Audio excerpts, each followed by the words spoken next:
Hello everyone.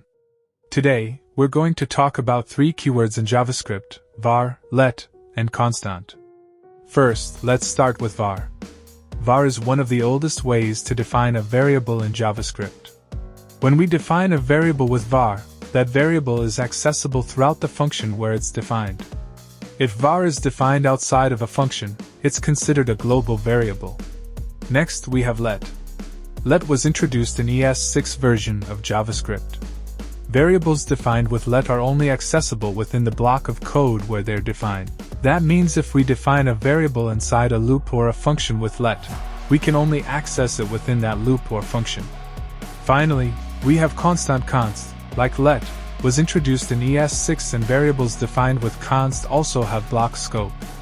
But the difference between const and let is that the value of a const variable can't change. That means when we define a variable with const, it must be assigned a value at that moment, and we can't change its value later. I hope these explanations have been useful and have helped you better understand the differences between var, let, and constant. In the next part of the clip, we're going to look at some examples together to examine these concepts more practically. So stay with us.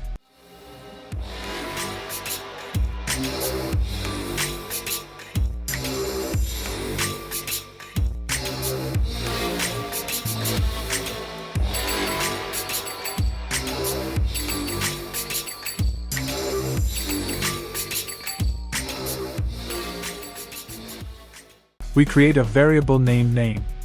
We put Instagram inside the variable. Now, for the example I want to give, I write a condition that always executes.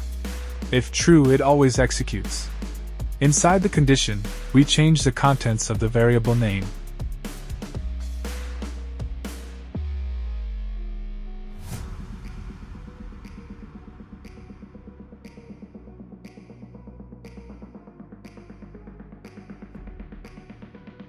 We see the result together. As you can see, the result has changed. It's no longer Instagram, it's YouTube. Interesting. Now, if we check outside of the conditional statement, what do you think the result is?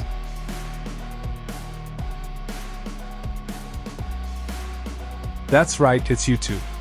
There's no Instagram anymore. So, we conclude that var is a global variable.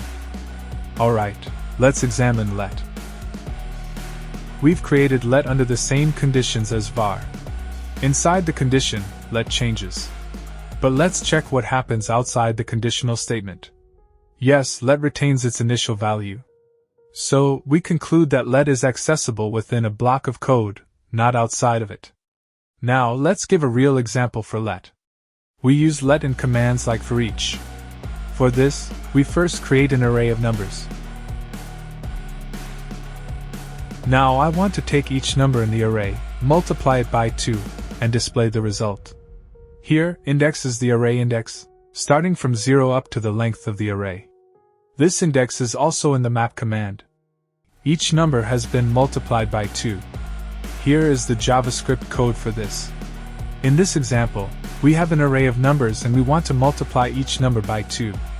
We use the forEach function to execute a function on each element of the array. Inside this function, we define a let variable named result whose scope is only within the forEach block. Thus, the result value will be new for each iteration of the loop and will not interfere with previous or subsequent iterations. Alright, let's examine constant. We've created a const named name, just like in the previous examples, and we've defined a variable inside it. Now let's try to change it inside an if statement. Wow! We get an error. We can't change a constant variable. Now I want to explain it more clearly for you. We create an object named person. It has two properties, name and age.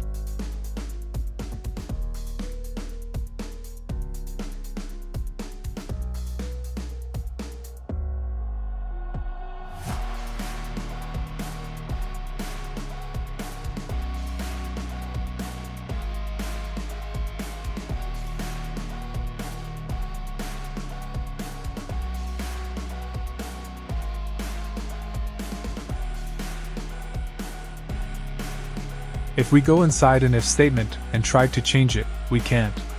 We get an error. But what if we make it let?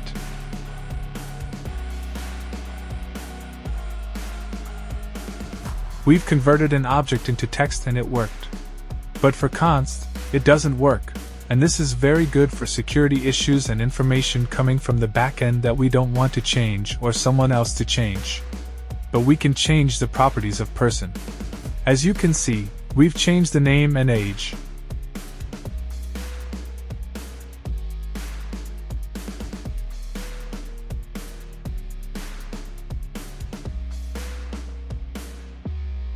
But not the object itself.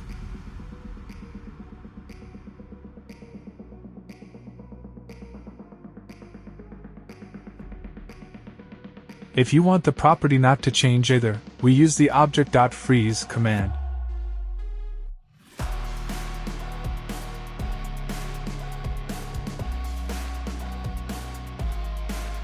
This command is strict and doesn't even allow the properties of the object to change.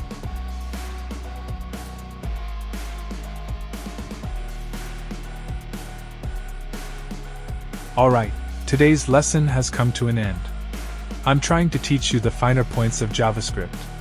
So, I would be happy if you could support me and subscribe to my channel and leave a comment for me. Thank you for dedicating your time. Until the next lesson, goodbye.